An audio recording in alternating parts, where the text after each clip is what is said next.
My name is Dick Kruger. I'm a lifelong member of St. Paul Lutheran Church.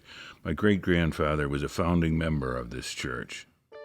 Everything has a beginning, and so it seems like a good place to start. Prior to 1898, there was no Lutheran church in Hilton. The closest Lutheran congregation was to the west out in Hamlin.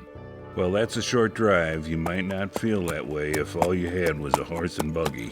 For that reason, St. Paul Lutheran Church was founded by a handful of German-speaking immigrants who sought to practice their religion in the village of Hilton they called home. Pastor A.E. Michaels came to us from his church in Lockport, and also Vicar John Beinhausen came to us from Concordia Seminary in Illinois. They shared the service responsibilities for our church every other weekend for the first few months of our beginning.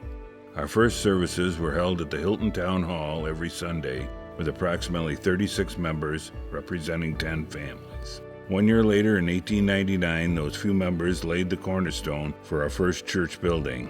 That church stood for 92 years where the entrance to the west parking lot now exists.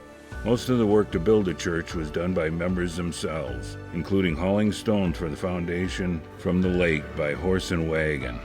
The total cost of the church was a little more than $3,000. 1/3 the original amount needed was generously supplied by our sister congregation in Hamlin, St. John Lutheran. By the time the church was built that year, we had called our first pastor. Our first full-time pastor was George Borman. He was installed on July 20th, 1899, and served us until 1902. By 1911, St. Paul became a member church of the Lutheran Church Missouri Synod.